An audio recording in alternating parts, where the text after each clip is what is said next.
안녕하십니까. 지금 이제 그 좌파 민주당과 조국당이 윤석열 대통령이 탄핵을 이제 본격화하고 있습니다. 심각한 문제입니다. 심각한 문제예요. 이번에 모임을 만들었어요. 탄핵 새로운 출발, 대한민국을 위한 새로운 출발하면서 모임을 만들었는데 현재는 이제 12명이 들어갔는데 앞으로 많이 들어갈 것 같아요. 지금 모임의 이름은 가칭, 모임의 이름은 이제 윤석열 탄핵 준비 의원 연대입니다.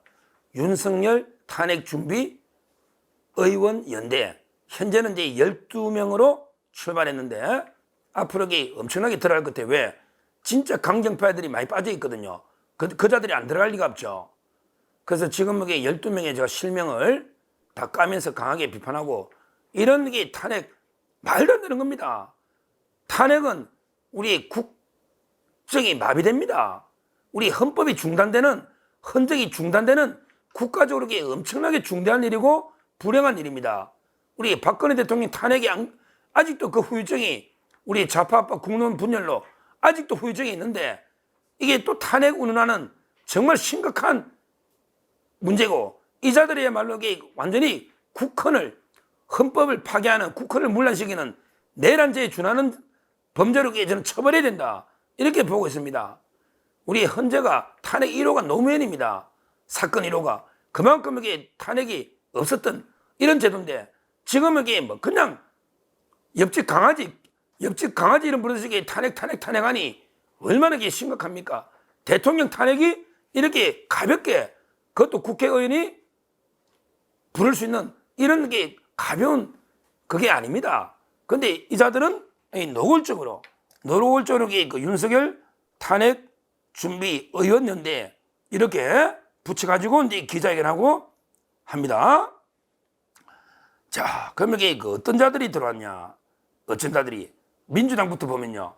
민주당이 보면 이제 강덕구 어들덕자 할 때 강덕구입니다. 밑으로 어들덕 강덕구 이 자가 뭐 경기도 거기 위원장으로 떨어졌죠. 강덕구 유명한 운동권입니다. 그 다음에 민흥배 뭐 이건 낄놈이 낀 거죠. 민흥배는 이자는 이제 뭐 휴학한 자죠. 이게 광주에 민형배 최고위원 떨어졌죠. 그 다음에 문정복 그 다음에 박수현 이게 좀 의외예요. 박수현은 이제 안희정계거든요. 나름대로 저하고도 좀 친하고 방송도 같이 많이 하고 어떻게 탄핵 연대에 들어간지는 납득이 안 됩니다. 박수현 이 정도면 거의 민주당 중에는 약간 온건파 쪽으로 거의 몇 손가락 안에 꼽혔는데 들어가면 민주당이 거의 다 들어갔다 봐야 되거든요. 이게 심각하다는 겁니다. 박수현 이거 말도 안 되는 겁니다. 우리 정진석 비서실장하고 했던 박수현 방송 많이 했잖아요. 대변인도 하고 이 들어가 있습니다. 그 다음에 뭐 김정호 이건 뭐 김정호 그 다음에 복귀양이라고 있죠. 이 자도 방송 많이 합니다. 옛날 아산시장하고 뭐 나오고 저하고도 방송 많이 했지만 복귀양 이런 자들이 방송도 많이 하는 국회의원 이런 자들이 공식적으로 탄핵 의원대에 들어갔다는 거 이게 심각하다 이 말이죠.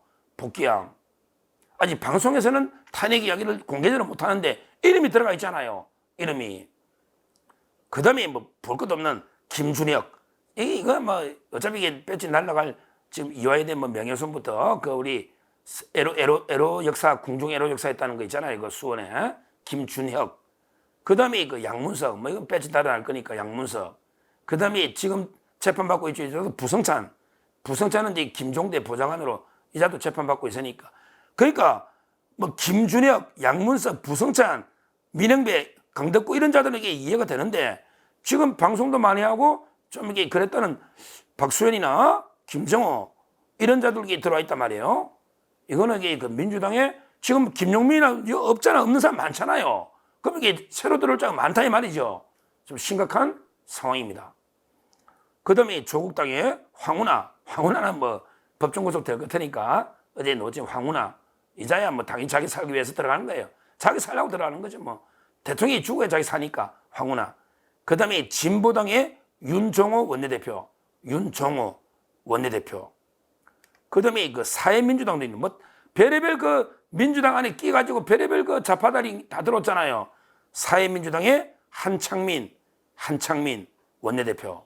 그러니까 지금 이게 대표들만 이렇게 12명이 돼 있는데 거기에 다 들어올 거 아닙니까? 좌파들 그 쪽에 있는. 그 조국 땅에도 황운하 가면 다 안 들어오겠습니까? 다 들어오겠죠. 민주당도 마찬가지잖아요. 거의 민주당, 조국 땅, 그 다음에 좌파의 진보당, 삼인당 전부 다 거의 다 탄핵을 하겠다고 이제 서명에 때려보면 됩니다. 이 12명이 뭐 이순신 장군은 12척의 배로 싸웠지만 그거밖에 없었지만 이 자들은 12명이 자기들이 먼저 쇄빙선이 돼가지고 먼저 탄핵을 하면 다 따라오게 돼 있단 말이에요. 그 190석이. 심각한 저는 상황이다. 야, 참 이게 어떻게 이렇게 대통령 탄핵을 공공연하게 아무런 탄핵 사유가 있어야 되는데 사유가 없잖아요. 결국은 이제 이재명 방탄이나 아니면 의원들이 자기들이 죽을 것 같으니까 다 자기들이 배지가 드러날 것 같아. 이번에 사상 최대 보궐선거 한다 그랬잖아요. 그러니까 자기 배지 방어하고 그 다음에 이재명이 살리고 이러려고 이게 탄핵하는 거 아니겠습니까? 심각한 문제고요. 그러면 이게 우리는 어떻게 해야 될까요?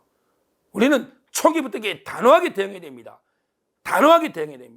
저는 세 가지가 중요하다 봅니다. 우리가 탄핵을 막기 세 가지가 우리 옛날에 반면교사를 삼아야 되니까. 첫째는 이제 국민의힘이 똘똘 뭉쳐야 된다. 국민의힘이 배신자가 놓으면 안 됩니다.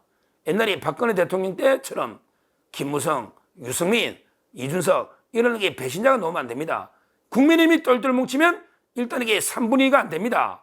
안 되잖아요. 여기에 이탈하면 안 됩니다. 하나가 돼야 된다. 국민의힘. 그걸 첫째 너무나 당연한 국회에서부터 이게 첫째 중요하고 그 다음에 두 번째가 헌법재판소입니다. 헌법재판소가 이제 다행히 윤석열 대통령이 많이 했고 이번에 뭐 3명 바뀌지만 장기적으로 내년까지만 가면 아마 진보가 좌파 한 2명 그 다음에 7명 정도가 중도 보수로 분류되는 우리가 헌재가 지금 이게 이제 구성이 완전히 바뀌기 때문에 헌재를 제가 잘 이제 감시도 해야 되지만 또 힘을 실어줘야 됩니다. 옛날에 박근혜 대통령 할 때 헌재 8명이었죠. 이정미부터 8명. 이 자들이 권력 눈치를 보다가기 그냥 만장일치로 해버린 이런 부끄러운 우리 헌법재판소의 흑역사가 있는데 이거는 이제 헌재 재판관들이 문제가 많았죠. 우리는 헌재 재판관들이 그런 소신껏 원칙대로 재판할 수 있도록 재판관들에게 감시도 하고 그 다음에 격려도 하면서 힘을 실어줘서 제대로 이게 만에 하나 국회가 뚫리도 헌재가 있으니까 재판관들을 철저하게 저희가 힘도 실어줘야 되지만 감시돼야 된다. 우리 박근혜 대통령도 본인이 임명한 재판관도 배신 때린 이런 게 많잖아요. 제가 헌재를 철저하게 감시해야 된다 봅니다. 그리고요, 가장 중요한 거는 이제 세 번째, 우리 가장 아쉬웠던 거는 바로 이제 국민이 우리 윤석열 대통령 지켜야 됩니다. 저는 그게 가장 안타까워요. 제가 그때 방송 초창기였습니다. 2016년, 저 15년부터 방송을 해서 10년 다 돼가는데 그때는 지금만큼 방송을 많이 하지도 않았고 초창기고 제 스스로도 워낙 어릴 때 잘 몰랐고 그러다 보니까 이제 탄핵에 대해서 찬반하면 OX 하면 제가 X 탄핵을 반대한다고 정도는 했지 단호하게 맞서 싸우지는 못했습니다. 최서원 씨가 상당히 문제가 많다. 이런 식으로 저도 잘못 알고 있은 것도 있었고 지금 보면 최서원 씨가 무슨 큰 잘못이 있습니까?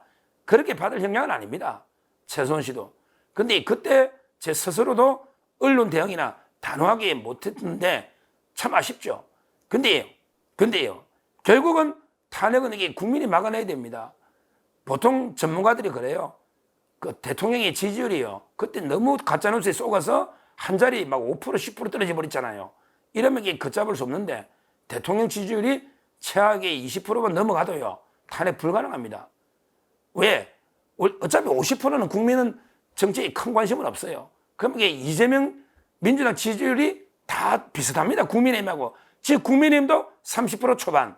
그 다음에 민주당도 엎치락 뛰어 30% 초반. 정당 지지율이 비슷합니다. 이재명 지지율도 20%대입니다. 20%대입니다. 그러면 이게 윤 대통령이 20%대면 비슷합니다. 결국 옛날에 대선 때는 투표를 다 해야 되니까 48대 48 0.73이다. 그러면 이게 이재명 실망한 사람도 많고 윤 대통령도 많이 이탈했죠. 이러면 이게 지지율이 비슷합니다. 지금 정당 지지율이 엎치락 뒤치락 하잖아요. 이런 상태에서는 탄핵 못합니다. 그때하고 비교해 보세요. 탄핵하려면 이게 압도적으로 민주당 지지율이 한 3배 정도는 돼야 됩니다. 국민의힘보다. 그 다음에 대통령 지지율보다 이재명이가 3, 4배 돼야 됩니다. 그러니까 저는 조금 여기 그 추석 앞두고 요즘 의료 문제나 대통령 지지율이 약간 하향하는 게 뭐 우리가 긴장하고 우려는 해야 되지만 그렇지만 뭐 저는 우리 국민이 아직은 국민의힘이나 대통령 지지가 이제 그 상당하기 때문에 뭐 탄핵이 불가능하다고 저는 보고는 있는데 그래도 이게 방심해서는 안 됩니다. 우리 국민이 좀 더 적극적으로 우리 스스로 홍보 전사가 돼서 윤석열 대통령 잘한 걸 자국에 홍보하고 또 이게 좌파들이 말도 안 되는 가짜 뉴스로 공개하면 이게 바로 반박해서 박살내고 이러면요. 대통령이 뭐 이재명한테 밀릴 게 뭐 있습니까? 정책적으로. 민주당한테 밀릴 게 뭐 있습니까? 전부 프레임, 가짜뉴스 프레임입니다. 프레임. 실제 의료 분쟁 하나만 잘 이렇게 해결하면요. 저는 지지율 바르게 다시 급상승 회복할 수 있다 보거든요. 우리가 어떻게든 의료 문제를 해결해야죠. 어떻게든. 잘해서 우리가 이제 그 윤석열 정권을 지키는 전사가 하나하나가 전사가 돼야 되고 윤석열 대통령을 지키는 창과 방패가 돼야 된다. 우리 국민이 한 사람 한 사람. 그리고 이제 우리 광화문에 또 행동하는 정가원 목사님이나 윤석열 대통령을 지키는 또 많은 우파 전사들이 있습니다. 저는 그분들 참 이게 고생한다고 봅니다. 용산에도 지금 아직 구속되어 있는데 우리 그 용산 지킴이 이런 그 우리 상진아재 이런 고생하는 분들도 많이 있었지 않습니까? 지금 앞으로 저는 우리 국민들이 나서서 우리가 뽑은 윤석열 대통령을 지켜내야 된다. 이런 좌파들의 무도한 완전히 나라를 무너뜨리려는 이런 탄핵 시도에 대해서 단호하게 처음부터 한 걸음도 물러나면 안 됩니다. 처음부터 완전히 불태전 각오로 완전히 초반부터 박살내버려야지 우리가 계속 밀려나서는 안 된다. 이렇게 보고 12명 의원들 우리가 엄중하게 정치적으로 기억했다가 반드시 심판해야 된다. 이렇게 말씀을 드립니다. 감사합니다.